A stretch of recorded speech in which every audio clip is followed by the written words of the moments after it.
since the past in our budget. Some are really obvious changes, others are a little more subtle, so I just wanted to review some of the changes. The first is what I'm calling format improvements, is account explanations.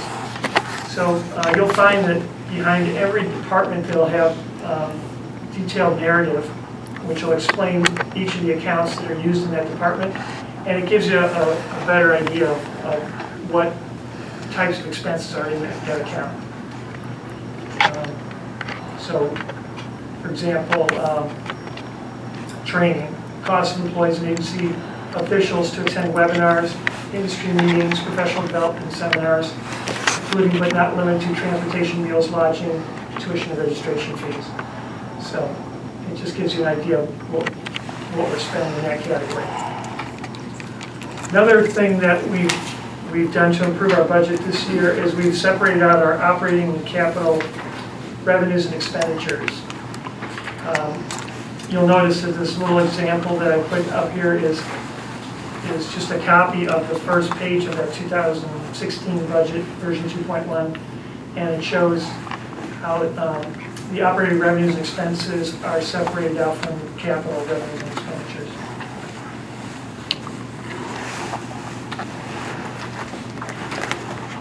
Another way we improved the format was account lines. And account numbers are listed on all schedules for comparison and consistency. So the way it was done in the past was we would have all these departments through account lines, but then when we get to summaries, they started summarizing by department. And it was really hard for people to see the connection from the detail all the way to the summary. So now you'll notice that the connection is maintained. That's strand, or it is maintained throughout the entire budget, so that you can look at that total and trace it back and see how the detail unfolds.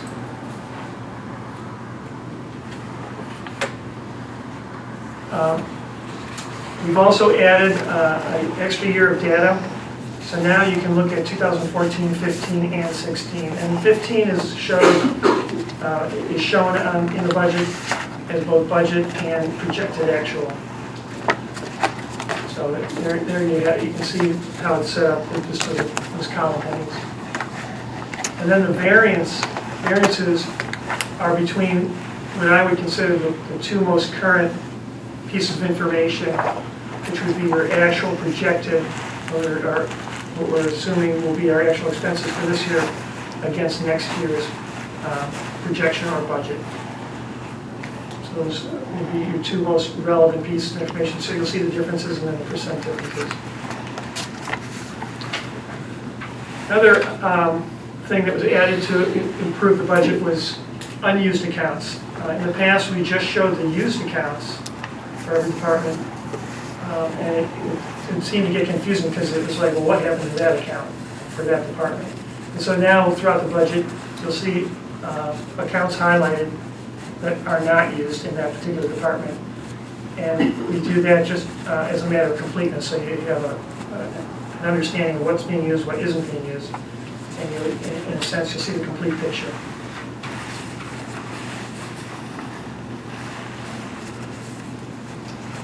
Another new item in this budget is the idea of reserve accounts. Before, we just had one account that we used for everything. But now what we're doing is setting aside monies for future capital expenditures, other capital outside of vehicles, contingency fund, which currently you can see is not funded, and a general operating which is the remainder, or what we use for everyday operations. So there's a total of 6 reserves, and as you can see, as it shows there in that example, the ending reserve balances for bus, van, and sport vehicle, we're already putting aside money so that we can replace our vehicles.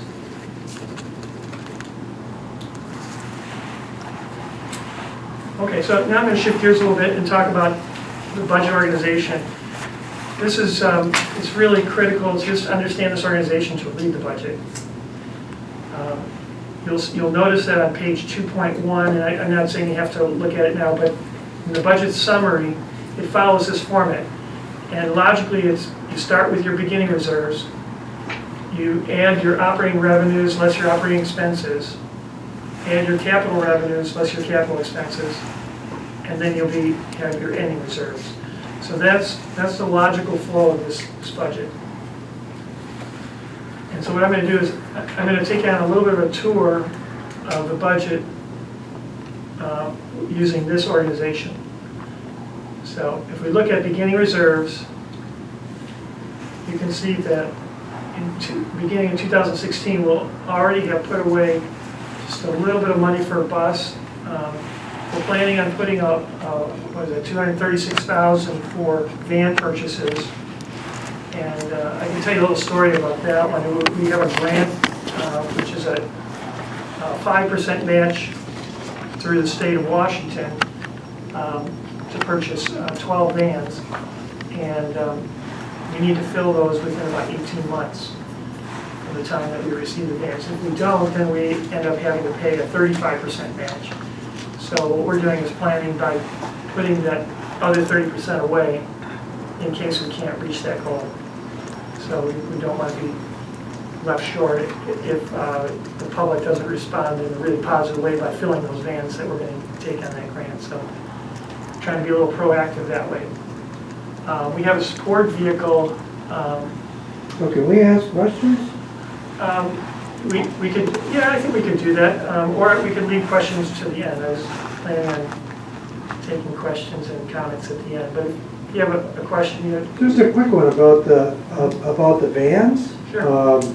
That seems to be a big investment and a shift. There must be a plan to use more vans. There is a plan. We have our capital plan, you might say, a vehicle replacement schedule that we follow in order to replace our vans.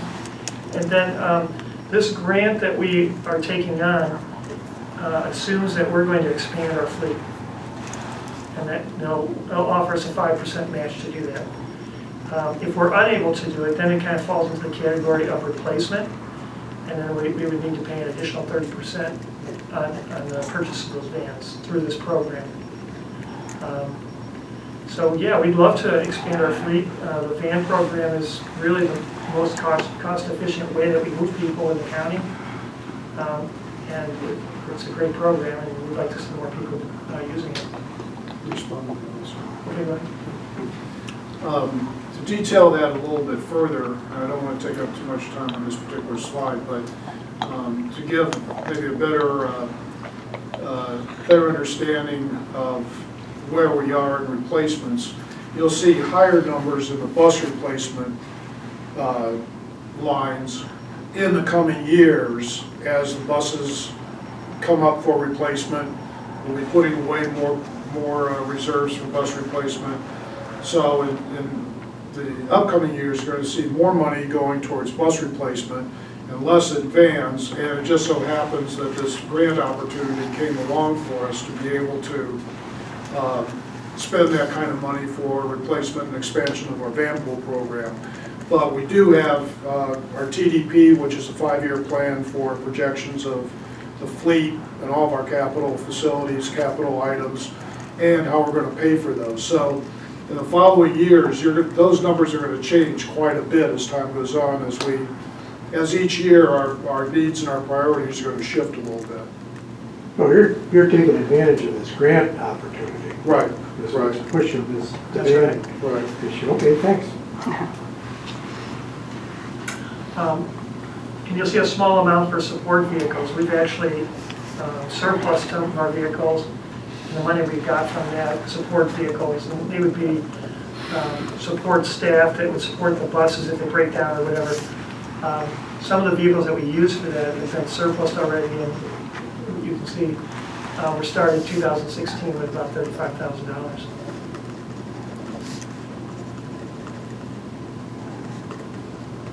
Okay, so the next element in this budget organization is operating revenues. So you can see we have a number of different sources of revenue, but a couple primary ones. One, of course, the big one is sales tax.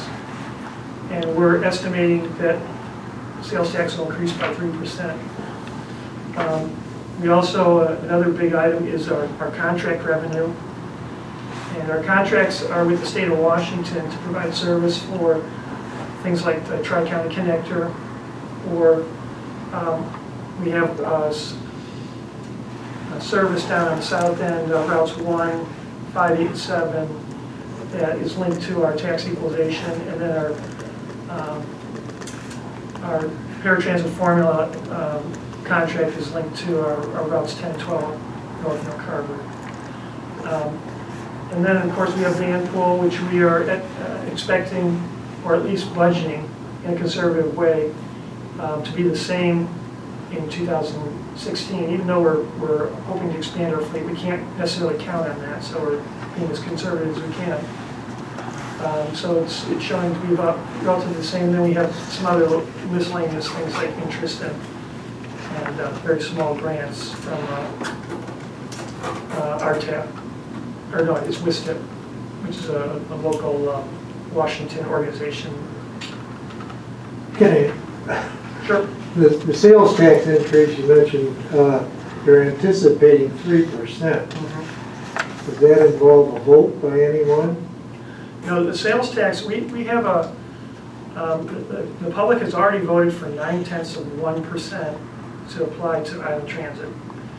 And so if people spend more money in sale and purchase things, we get 0.9%. And so what we're saying is that based on the history of sales tax in this county, we expect that people will spend 3% more than they did in the previous year. And you might say that sounds strange, but in 2015, we were above our projected 5% increase from 2014. And if we compare ourselves, you might say to Island County, I think they're estimating up around 5 or 6%. And so we're actually being more conservative than they are. We could probably do the same comfortably, because there are reasons why spending's increasing here, and we can probably go into that later at some point. But 3% is a conservative estimate, and it's down from last year. We said 5% last year, and we've met and exceeded that expectation. So, but we don't really know how people are going to spend. We do know that the base is expanding, though. And the hospital, anticipating quite a bit from the hospital expansion.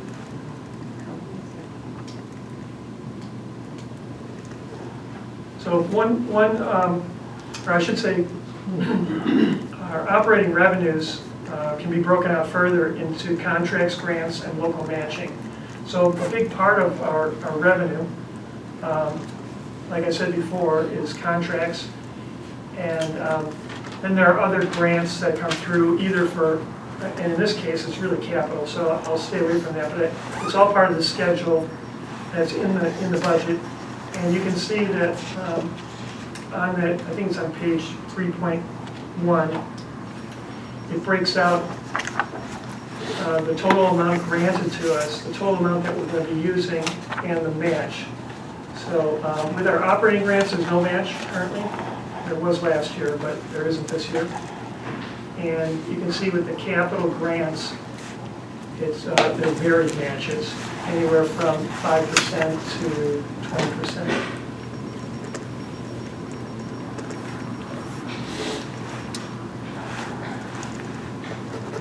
And graphically, you can see then what revenues looks like. Our sales tax is making up 68%, contract services 28%, van pool 4%, and then miscellaneous is really too small to count. So you can see that the majority of our income, about 2/3, is coming from sales tax.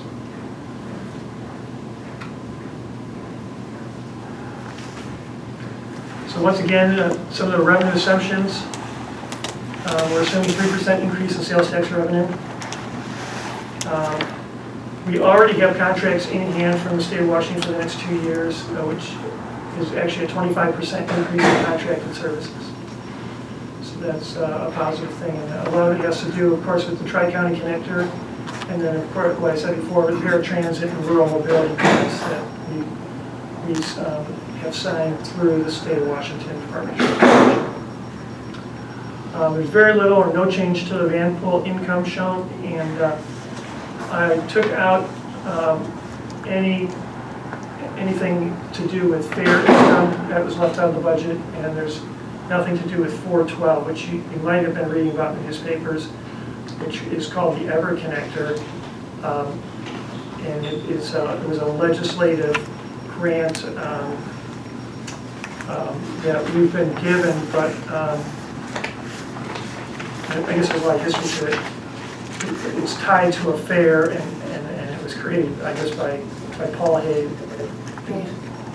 Dave Hayes, one of our representatives, and our board hasn't approved it yet, so of course it's been left out of the budget.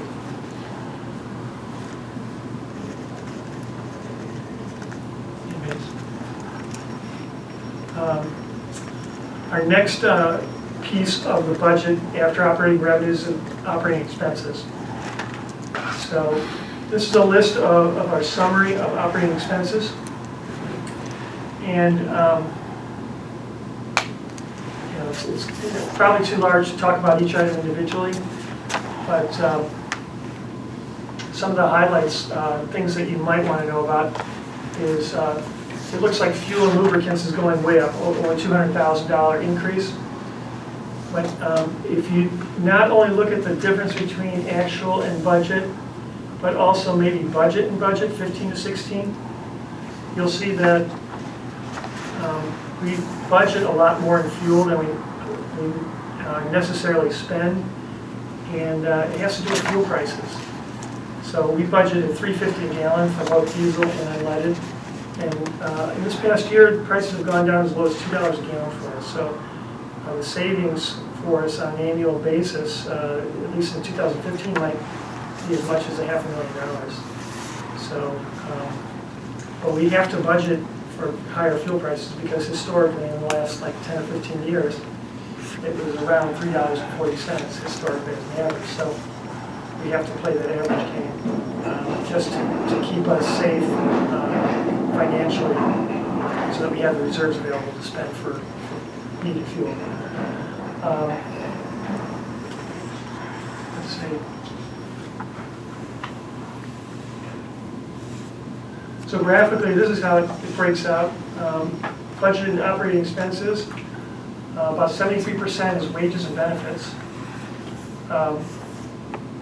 Contracted services would be people that we hire to perform certain functions. It might be like our state auditor. We pay our state auditor about $40,000 a year to come in and look at our books. Of course, fuel I already mentioned. We have parts and supplies for our buses and vans. Communications seems to be a constantly growing area. Almost everything we do demands communication support, from our computers to phones and connectivity to radios, etc. Insurance, to insure all our vehicles and staff, and utilities to run our facilities. Some of the expense assumptions that we have a 6% change in wages, and that takes into account 1.5 added positions,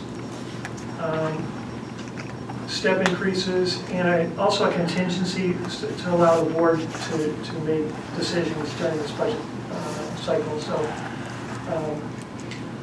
some of this difference also includes unused operator hours, and that could be training or meetings that we budgeted for last year that we didn't use. And so the difference between the actuals, which maybe are reduced, and what we're budgeting, what could happen, tends to look a little bit bigger because just measuring the differences there. One note about wages, if you're going to read the budget, something that you might want to take into consideration is that sick leave, holiday, and vacation are shown on the budget on an accrual basis, while our accounting system records on a cash basis. So it's best to look at the total change, wages and benefits, for a more complete comparison. And so the best way to describe this is that what I need to do as I create the budget is prepare for the cost of our employees, the full cost for employees. And that full cost includes sick days and some vacation days. Now, an employee might not take those sick days, and they might not take those vacation days. So if they don't take their sick and vacation or those types of benefit days, then their wages will look higher and their benefits will look lower in terms of being spent during the year. But I would have had to budget more in benefits and less in wages, because the total package is really the total cost. It's just how the system is recording and reporting it will vary based on whatever those employees do during the year. So the best way to look at it is what I was saying, is look at the total against the total, and it'll give you a better idea of how that's really changing in sum. If you look at the individual accounts, you'll see, I think I can show this in the previous screen. You look at vacation, you'd say, oh, that's up 21%, that seems really crazy. But that really has more to do with vacation used in 2015 being less than what, no, actually it's more than budgeted. But,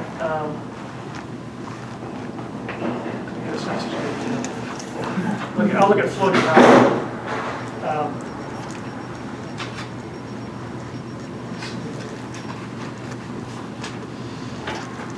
Well, I guess none of them are really good examples of what I was just going to say, but I guess the best way for me to summarize this is that I'm accruing or calculating the full cost of what they could do, and whether they do it or not will really depend on who they are.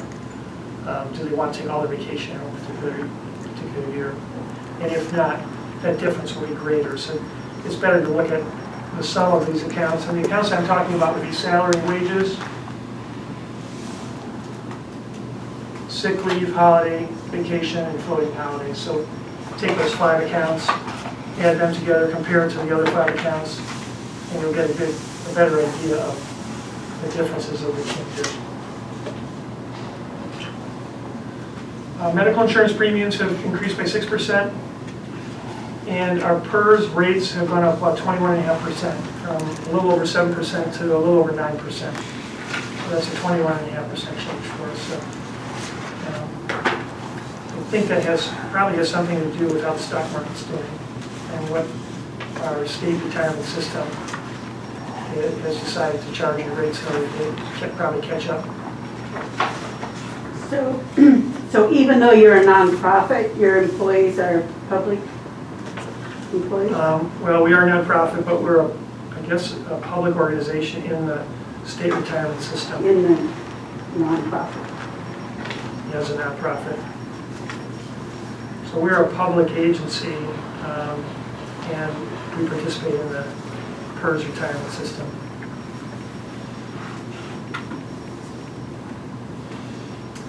Details behind large budgeted expenses. One of the items that perhaps is a little less frequent for us, this is replacing our aging central disk storage system, firewall, and data switches. And I put it, budgeted about $80,000 to replace that system. And as it's showing there, upgrading an existing 5-year-old system to reduce maintenance costs. It would be doubling the size of right now we're at near capacity in our data storage.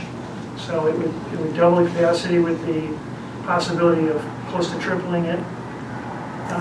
And it would update to a flash drive hybrid system and increase the productivity. I was told by our IT guys that it might reduce boot time or booting up time. So it's a good way to measure the speed of the system by almost tenfold. So it would really speed up data access and ultimately productivity.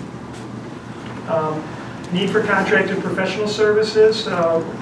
We're anticipating hiring an executive search firm and also outside labor and legal. We're wanting to repaint and rewire Harbor Station. That hasn't happened for the last at least 20 years. And so we need to maintain that station in order to keep everything functioning properly. and wanting to increase our staff training by about $35,000.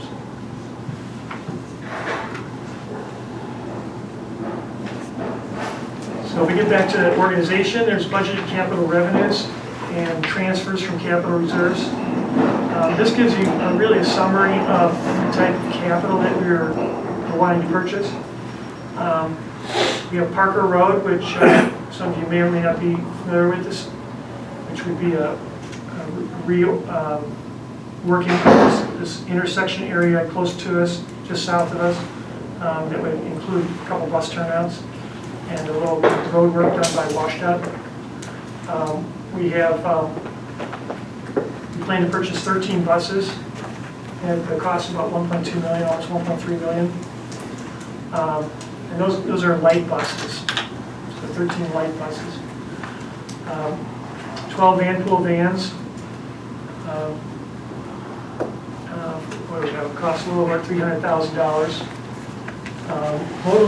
Mobile data, which actually includes 3 different categories, and it's detailed in that matches sheet that I was talking about a little bit earlier.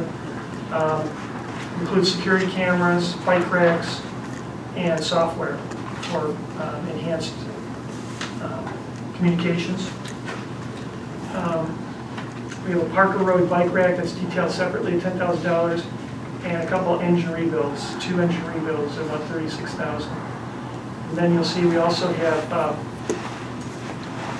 we will be transferring from a bus reserve. You'll see in a later schedule we'll transfer to that bus reserve, but transferring from a bus reserve in order to meet the match on those grants. And same thing with the vans, is meeting the match on the vans. Yes. So the vehicles, are these in addition to the fleet existent, or are they replacements? My understanding, of course, with the vans we already talked about, our hope is that there'll be additions. The buses, I believe, are replacements. Okay.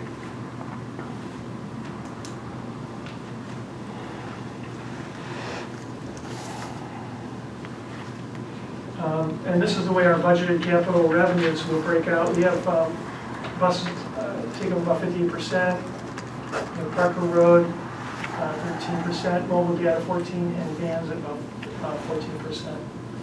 So, and you know, that really makes sense too, because the bulk of our replacements are the larger buses. That's the bulk of our fleet. Is the fuel source conventional? We use diesel and unleaded. We don't have hybrid or Yes. I guess propane or anything like that. So I guess in a sense, yeah, you would say it's conventional. We actually found that they're easier to maintain than our gas and diesel. And I really can't talk too much about that, but they are, I guess, less complicated to work on, and Maintenance costs are lower. our maintenance costs are lower. And then the other side of the coin, with capital revenues, capital revenues will always be less if we're receiving a match. We'll spend a little bit more than we take in. And you can see the flip side here is we'll be spending a little bit more, and it's broken out in more detail. You can see we had a grant for 4 small buses for $440,000. There's our mobile data again for the 353. Parker Road bike rack, 11,561 is what we plan to, the limit that we plan to spend. 5 small buses is another grant for $530,000, and another 4 small buses, $588,000. We have Parker Road again, 274. That's a 100% match, so that's the same as the revenue side. And we have the engine rebuilds at $45,000 and the 12 van pool vans again. And here's where you'll see we're starting to make a move to transfer monies to reserves so that we can replace our fleet in a more timely way. So you'll see there's a transfer to the bus reserve of $1.2 million. And then our board this year also approved with a small rate increase that we we set with the van pool to put that aside into a van fund in order to replace vans. So that 34,000 is that. It's about, I think it's 1 penny of the 3% increase that we put into motion this year. And so you can see that taking effect. And the other two reserves so far in this budget, we haven't allocated money to yet. And the last two items there, you can see it says bond interest and principal. When we built this facility, we borrowed $1.5 million to help pay the match on that, and we're paying that off over 5 years, and that'll end in 2019.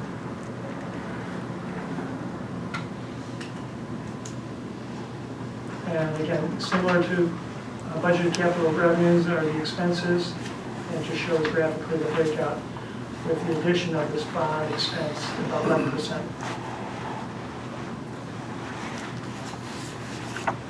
And again, major projects, 13 light buses, about $1.5 million, 12 ample vans, $330,000, Parker Road revision, $275,000, and a bike rack is included in a sense in that. 2 heavy engine rebuilds, $45,000, mobile data, software and hardware, about $350,000, and then our bond interest and principal. And this is the last element of our budget organization. This is our budgeted ending reserves. And you can see over time, at the end of 2014, we had slightly under $1 million. We actually budgeted to spend a little bit of that, about $15,000. So at the end of 15, we were planning at having $938,000. Our actuals actually came in better. To a large measure because of fuel. So we're planning on seeing about 1.8 million at the end of 2015.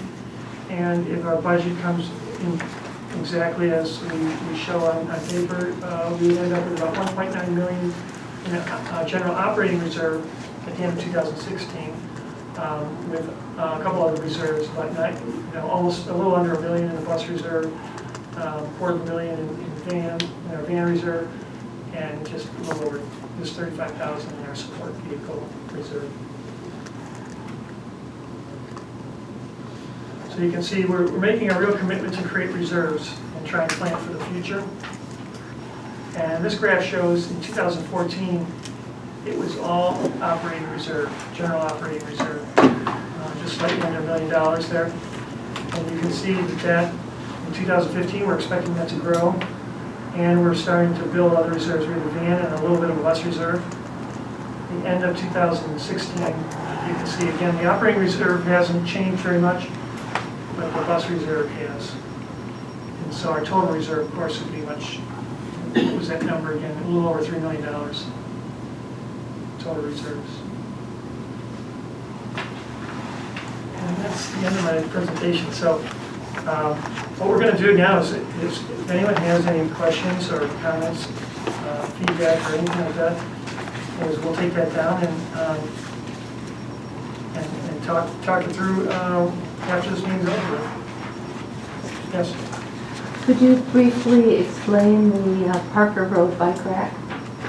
Yeah, the grant was written originally. Actually, this is 2 grants. There was a grant which included actually WashDOT's doing a majority of the grant. We've signed over $500,000 of that for them to do the road work through the Department of Transportation. And the remainder was of the first grant was to develop a little triangle and put like a little gravel parking area for 5 or 6 vehicles and put a bike rack. But the second grant was to pay for the bike rack. And then when we say bike rack, I would say it would probably be something similar to maybe what's down in Bayview, where there's like a structure of some sort that would fit the I guess the cultural aesthetics of Coopville, and then include a bike rack. So I think the original idea was that the trail that was coming down the highway was to somehow be extended and terminate there where people could park their bikes and jump on a bus. That's the way I had heard it and understood it. Or drive and park. Or drive, yeah, and jump on as well. But And so, that was supposed to be like a destination for bikers to park and ride. Yes. At one time, I believe there was a plan, when I attended a meeting years ago, about having more facilities for tourists to take the bus from the ferry to different locations and have what's now very common in big cities, those rental bikes. Is that still part of a future plan for Island Transit? I guess I can't really count anything out. Here we have our ops supervisor who is responsible for scheduling. And so your first comment about hitting stops that would benefit tourists, I think we try and do that, but we can keep that in mind. As far as electric bikes, I think it's a great idea, but I don't see any grants in the near horizon that are taking into account, although I love the idea. I don't know if the bikes in the big cities are electric. I think they're just No, real they're sturdy. conventional, yeah. Oh, it's Yeah. conventional bikes. Yeah, Okay. they're real sturdy and, Yeah. and you have a meter and you rent it for X number of hours or so forth. I think it's a really interesting concept to promote tourism that I really think the county should consider. I just came back from Washington DC, and where else were we? Chicago. Chicago. All the major cities Yeah. have. Minneapolis. I don't know if it. So in Paris. There you go. Yeah, well. They're all over Europe. Minneapolis, I think it's a great idea. You're mentioning big cities where the distances between points is smaller, and of course we have hills to deal with. It probably wouldn't be practical in the rural zone. It would be practical for something like Oak Harbor. Yeah. that We're And playing with. are those bike systems, are they owned by the transit organizations or are they owned by private businesses?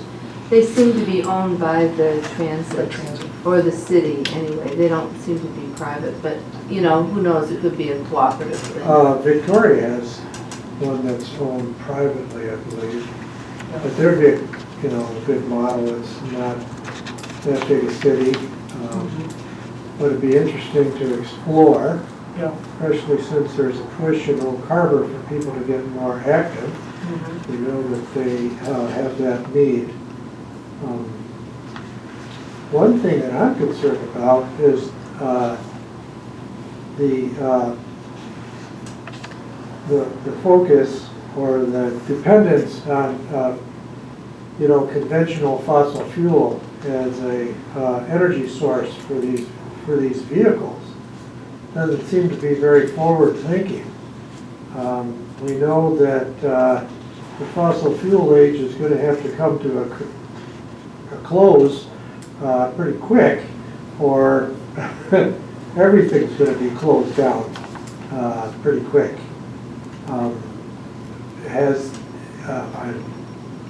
I'm surprised, number one, that, well, I should ask, has that been looked into?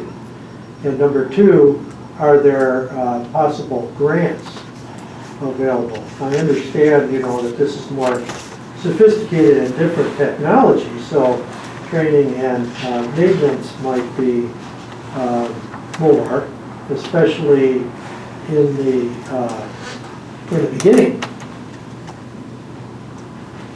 I guess I can answer your question in a general way, is that we look at any grant opportunities that become available, and other agencies have switched to, I guess, more fuel efficient buses, but I think at a higher initial cost. And some of those grants, I believe, are more easily gotten by larger agencies in more populated areas. So, you want to say some more about that? None of us, I believe, on staff anyway, have been here long enough to know the history of fossil fuels versus the argument of fossil fuels versus other sorts of energy. But I do know from past history that apparently staff and board members previously had made a commitment to fossil fuels for a certain period of time, enough to invest heavily in our above-ground storage tanks for gas and diesel, and the entire infrastructure of our fleet and our maintenance facility being based on gas and diesel. That at some point in time, many years ago, was a direction that was given to, or a direction that was taken in the development of this facility, and consequently the specifications for transit vehicles to be gas and diesel. I also believe from information I've read and heard that at the time, and a lot of the commitment to fossil fuels was based on this facility. That was a large part of it, and for this facility to be able to support the existing bus and diesel fleet. But I understand that there had been discussion in the past about alternative fuels, but that because of the nature of the island, the size of the island, the accessibility and transportation to and from the island, that I guess there were some concerns about costs and availability of alternative fuels to supply to island transit. Now, I'm speaking very generally, and I don't think those are all necessarily bulletproof arguments, but from decision making in previous years, that's why we are what we are right now. That isn't to say that we aren't looking at grants, we aren't considering other alternatives, that we do look at new opportunities when they come to our attention through the state and through other public transit operators. But it may be a while for us to be able to convert to other sources based on what we have invested in this facility already. But certainly the board and management are not closed-minded to any other alternative power sources. Well, it'd be, given the plans for investing in the vehicles now, seems like a timely, and even urgent time to re-examine that, especially given the course of the path that the CO2 pollution is taking us. It's pretty apparent now that it's not a good path. And the more rapidly we shift, regardless of the plans we had in the past, because of the rapid changes we're seeing, we might want to scrutinize that. I wonder, one way I look at it is what other municipalities like Island County have done. Are there any models out there? What have they found effective in that regard? Well, there are plenty of models available just within our region and our state. There are plenty of models, but then we have to take into account the direction of local decision makers, the financial resources available, policies involved. So it really does start, I guess I would say, from the top in terms of general overall philosophy or policy of this area, is in terms of where are we going in the future for alternatives to fossil fuels. Unfortunately, it's just not a matter of going out buying buses and fueling station and starting a new operation. It's it's much deeper than that, and I think we need to start changing some mindsets and some philosophies to change what we do in the business we're in. But for now. That's for you know, sure.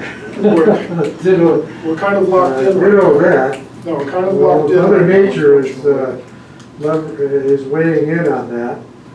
This year's summer of fire and drought,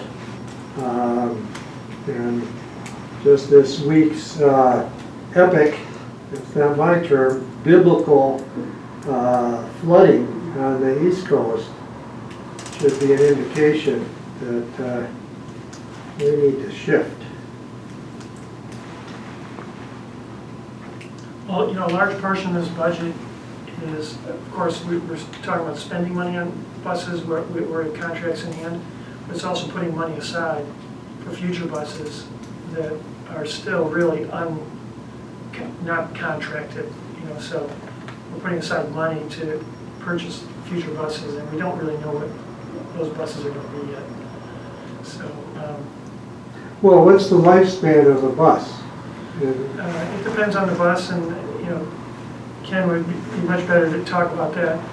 A GLE, which is our largest bus, what would we say, that's 12 years. 12 years. And a light bus, 5 years. 5 to 7. 5 to 7. A number of our buses, we maintain them well and keep them longer than that. But those, I guess, are your standard lifespans on number of buses. Our vans, we keep those probably for about 10 years or 100,000 miles. is the standard life, and we take them maybe even a little longer than that, to 150,000 miles. So the world's going to be considerably different in that period of time. Sure. And we may have wished we'd made the shift a little, well, we already do. Right? There's a lot of inertia in the system. Yeah, Just a thought. I also wanted to mention that a switchover is not as easy, I think, in the business sense. Because, if you get a totally different type of fleet, now you need to train your crew to deal with that totally different fleet.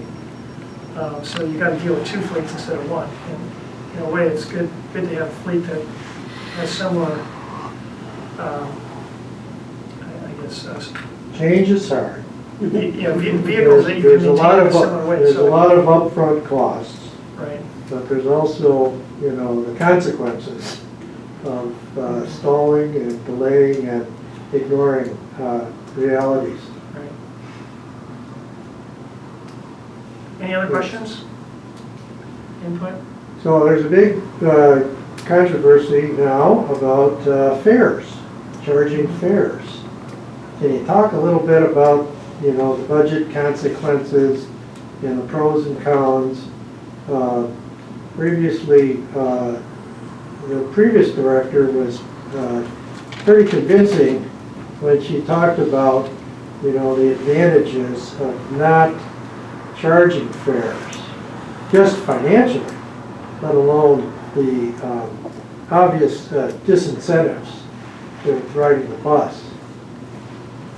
Have you done a cost analysis on that? I don't have a cost analysis on it. I did some costing on fares, and I intentionally left it out of this budget because our board didn't approve it. And it was something that kind of was off the table for this budget, at least this early draft. Now, if the board makes a change, then I'll include it in next year's budget. But so I intentionally left it out of that discussion. I did some costing work, and originally I was showing some revenue given other assumptions, and a lot of assumptions that are part of that discussion. One of those assumptions is it would only start on the inter-county routes, let's say in the beginning of 2016. That was an assumption. That you would lose ridership at a rate of 30%. That was another assumption. That you would be giving discounts to seniors and students and maybe para riders. That might be another assumption. You would start by using the data from coming off those runs that we've recorded in the past 12 or 6 months in the case of the 412, because we discontinued after 6 months. So we would be using data, most current data, and assuming that that would continue less than 30%. So there just are a lot of assumptions behind that, a lot of ifs, and the fact that our board didn't approve moving forward with it yet, of course, it was left out of the budget. For me, I think that the real concern, more than the money piece, is how that might juxtapose with our mission of serving people in the district and getting as many riders as we possibly can. And if we assume that we're going to lose ridership, those two ideas really don't mesh that closely. So that's just a personal note, but in terms of costing,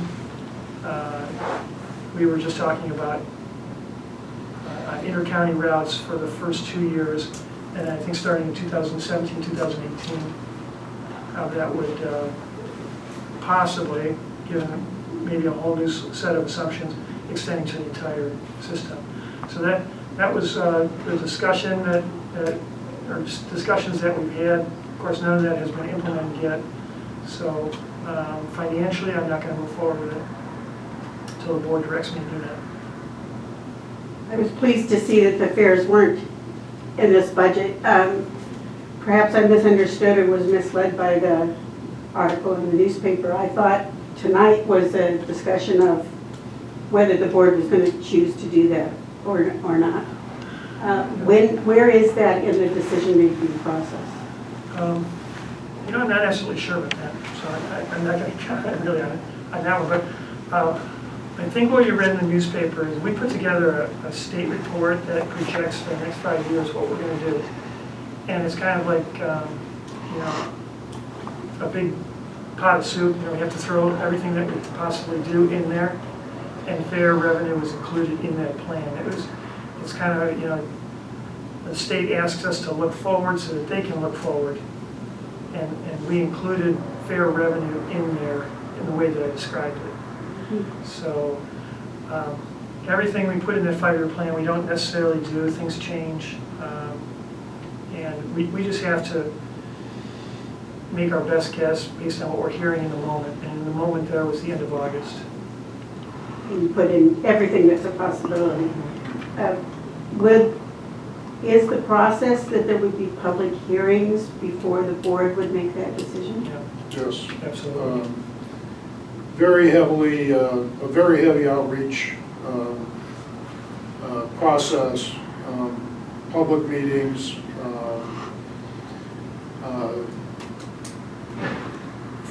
input on our website. We rely heavily on our website for input from the public. It will be a very, very public process. It's going to be very open. There's going to be a lot of information back and forth, the pros and cons, as a few of the things we've discussed here.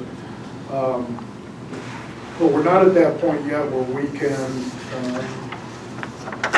comfortably predict, when that time's going to be. But public hearings need to be held well in advance of any increases. And before the public hearings, we need to continue continue the studies, flush out issues or problems with fares or the fare structure. So it's kind of a phased approach, starting from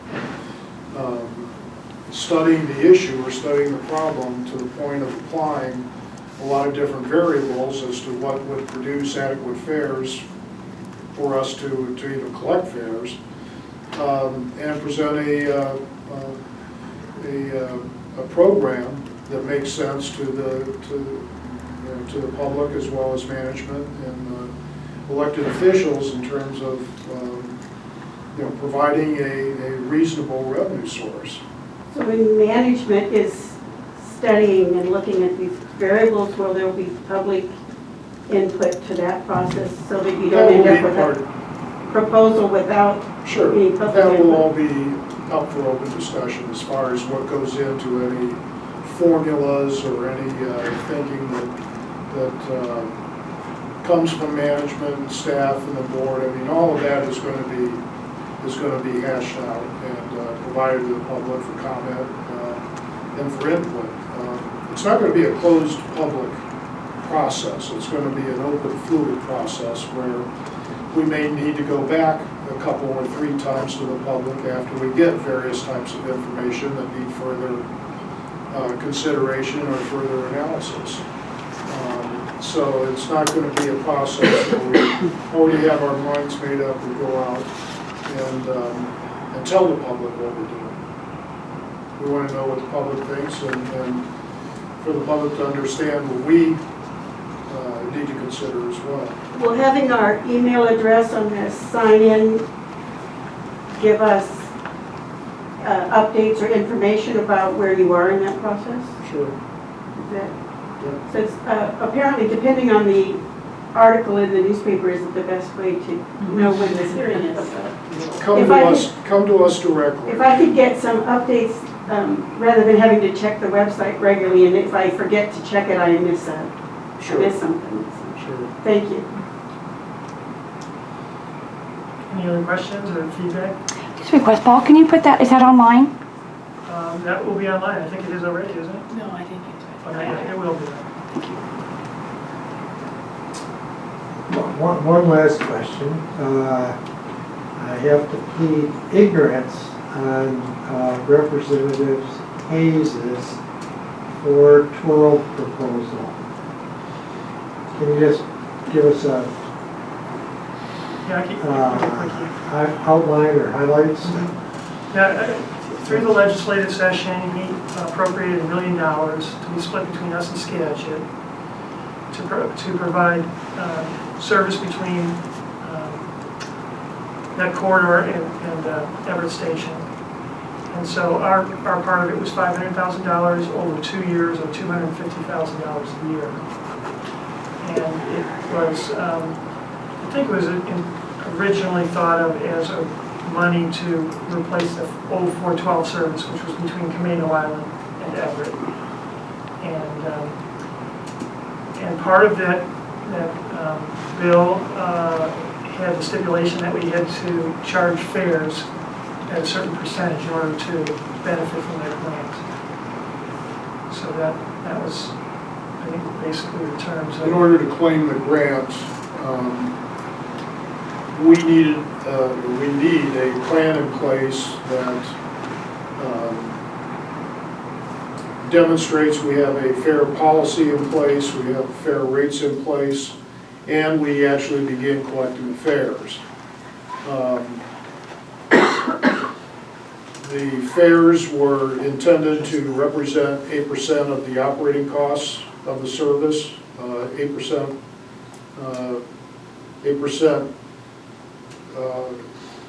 of the operating costs needed to be what were collected by passenger fares.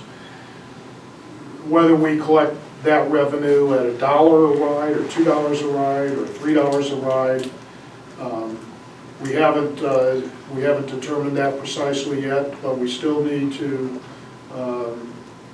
charge a fare on that route to be eligible for that state funding.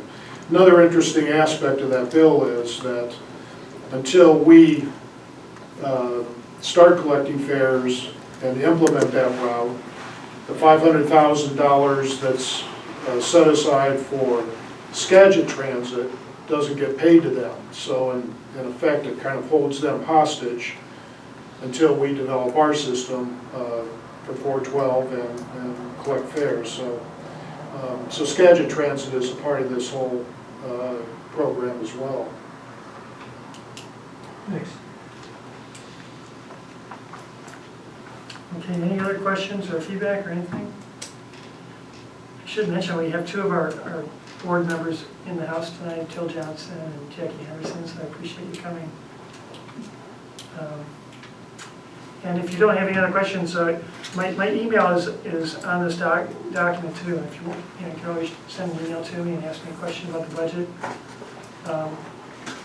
Like I said before, we didn't include the 412 or fares, those ideas into this budget, so we're really just waiting on the direction of our board before we make a move in that direction. So appreciate everyone coming, and it was great.